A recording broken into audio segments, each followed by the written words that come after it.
Indie horror games have become some of the most terrifying experiences in gaming, often outscaring even the biggest AAA titles. But how is that possible? How can a team of 1, 2, or maybe 3 developers create a world that feels more frightening, more unpredictable, and more psychologically disturbing than games made with millions of dollars? In this video, we're looking at why indie horror games are so terrifying. Let's get into it. Chapter 1. The fear of the unknown. The first reason indie horror hits so hard is unpredictability. Not the cheap kind, where a jump scare pops out and then you forget about it. I'm talking about a deeper kind of unpredictability. The kind that makes you uneasy before the game even fully starts. In most big budget horror games, you can almost feel the formula at work. You sense when the pacing slows down because a monster encounter is coming. You walk into a slightly larger room and think, okay, this is definitely a boss fight. You see a hallway with flickering lights and know it's building to a scripted scare. AAA games are polished, but that polish also makes them predictable. There is no formula, and that unpredictability is what makes your brain stay on high alert. Indie developers aren't restrained by multi-million-dollar production pipelines or committees telling them what's too risky. They can experiment, they can break pacing rules, they can completely flip the script at any moment. In an indie horror game, you're never truly safe, and your brain knows it. Think about games like Five Nights at Freddy's, Lethal Company, Poppy Playtime, Amanda the Adventurer, or the endless collection of indie horrors that blow up overnight. The magic of these games is that you never know when the game is following the rules, and when it's about to throw everything out the window. You might be exploring a quiet hallway, then suddenly the game does something completely unexpected. Maybe the monster spawns in a place it never spawned before. Maybe an animation glitches in a way that feels wrong, but intentionally wrong. Maybe the game starts talking to you directly, or it changes its art style mid-scene. Maybe the environment bends or breaks in ways that shouldn't be possible. A lot of indie horror games lean into this feeling by breaking player expectations. They'll show you something once, then never again. Or they'll lull you into safety, let your guard drop, and then hit you from a direction you didn't even know was possible. The unpredictability isn't just a design choice, it's a psychological weapon. Your brain is wired to detect patterns. It constantly tries to predict what will happen next to keep you safe. So when a game feels patternless, your brain goes into survival mode. Your anxiety rises, your heart rate increases, you get hyper aware of every sound, every shadow, every flicker on the screen, and indie horror thrives on keeping you trapped in that state. One of the scariest things a game can do is make you feel like the rules don't apply. Because once a game convinces you that anything can happen, your imagination becomes the real monster. You're not just scared of what you're seeing, you're scared of what might happen next. That's the core of indie horror's power. No comfort, no blueprint, no pattern your brain can latch onto, just pure, raw unpredictability. And that's what makes these games truly terrifying. Chapter 2. Atmosphere over budget. The second reason indie horror games are so terrifying is because they focus on something far more important than budget or graphics. Atmosphere. AAA games might look more realistic, but indie horror understands a deeper truth. Your imagination is capable of creating fear far worse than anything a developer can model in 4K. Indie horror games often rely on simplicity, but it's intentional. Minimal lighting, empty hallways, uncanny character models, low poly textures. These aren't flaws, they're tools. When something looks slightly off, not broken, but wrong, it taps into a very primal part of the brain. The uncanny valley, the place where your instincts start whispering, something is not right here. And indie creators know exactly how to use that feeling. A hallway doesn't need to be detailed to be terrifying. What matters is the sound. A distant metallic echo, a faint buzzing light, footsteps that don't match your own. Indie horror often uses sound design as its true weapon. Not loud orchestral jump scares, but subtle audio cues that build tension slowly. Silence broken by a soft breath behind you. A droning hum that keeps rising without you noticing. A single, distorted note that feels like it's vibrating in your skull. These tiny, uncomfortable sounds create a level of paranoia AAA games rarely achieve, because indie horror isn't afraid of quiet moments. AAA games worry about keeping players entertained and moving. Indie developers are perfectly fine making you stand in a hallway for 20 seconds, feeling like something is watching you, even if nothing is actually there. That's the power of atmosphere. It gets inside your head.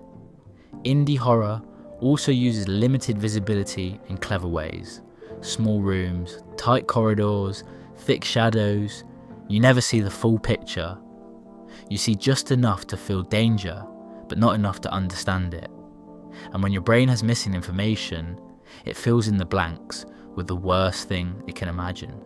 Games like Lethal Company or many popular indie horror titles rely heavily on this. Darkness isn't just a visual effect, it's a mechanic. The less you can see, the more your mind invents possibilities. Is something in that corner? Did something move behind you? Was that shadow supposed to be there? The best indie horror games don't show monsters very often because they don't need to. The environment itself becomes the enemy. A crooked hallway creates tension. A room that's too quiet is suspicious.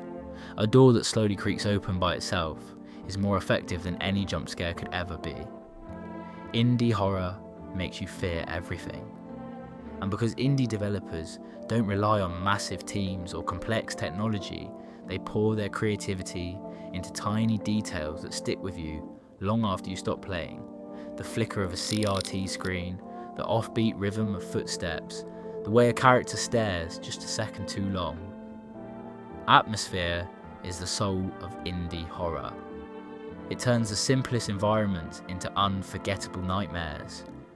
It allows small teams to compete with giant studios and often surpass them. Because true fear doesn't require realism, it only requires your imagination. Chapter 3. Horror with no limits. The third reason indie horror games are so terrifying is because their creators have something big studios almost never have: total creative freedom. No executives, no marketing teams, no rules, and definitely no fear of being too weird. AAA studios operate like machines. Every idea goes through layers of approvals, revisions, risk assessments, and focus testing. Horror is filtered, softened, reshaped, and made safe. The result? A lot of AAA horror feels familiar, clean, predictable, designed to entertain, not disturb. Indie horror is the complete opposite. Most indie horror games are made by a handful of people, sometimes just one. And when a single mind controls the entire vision, the horror becomes more personal, more focused, and often more unhinged.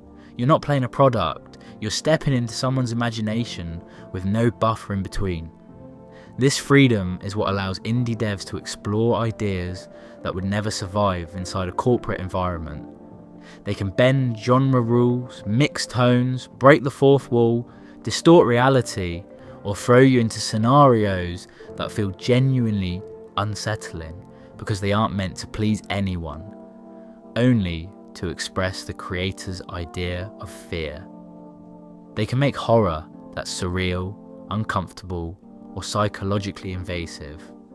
They can mix cute mascots with genuine dread, or use nostalgic art styles like PS1 graphics or VHS filters to create an eerie, dreamlike world.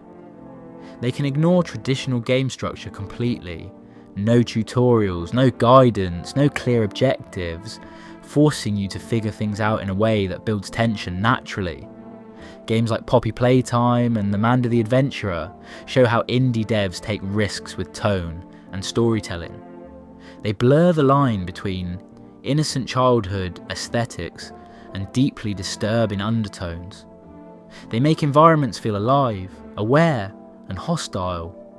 They play with ideas that big studios would never touch because they're too niche or too strange. These games don't explain anything. They drop you into a bizarre world with no context and expect you to survive. Sometimes the story doesn't make literal sense, but emotionally, it hits exactly where it needs to. This kind of creative freedom allows indie games to explore a type of horror AAA studios rarely attempt. Meta horror. Horror that notices you. Games that break the fourth wall, manipulate menus, change your controls, alter your save files, or make you question whether what you're seeing is part of the game or something wrong with your system. Studios would never risk doing something like that because it could confuse or frustrate players. Indie devs embrace it. They want you to be unsure. They want you to feel vulnerable. And because indie horror doesn't rely on massive budgets, developers can afford to be experimental. If a strange mechanic only works for a handful of players, it doesn't matter. If the monster design is abstract instead of realistic, it's intentional. If the story is cryptic or open-ended, it adds to the mystery rather than taking away from it. Creative freedom also lets indie devs craft horror that feels deeply human. When one person writes, designs, and builds an entire horror game, their own fears leak into it. Their anxieties, their dreams, their childhood memories, their nightmares. That's why so many indie horror games feel uniquely unsettling. The fear you're experiencing is real to the person who created it. AAA horror tries to scare millions of people at once. Indie horror tries to scare you. The difference is enormous, and it's the reason indie horror continues to thrive. It isn't limited by expectations, budgets, or formulas. It's unpredictable, experimental, personal, and completely limitless. When creators have nothing holding them back, they can create horror that sticks with you long after the screen goes dark. Creative freedom is the beating heart of indie horror, and it's one of the biggest reasons these small games leave such a massive impact. If you enjoyed this video, consider subscribing to the channel. Your support genuinely motivates me to keep making more videos. Thanks for watching.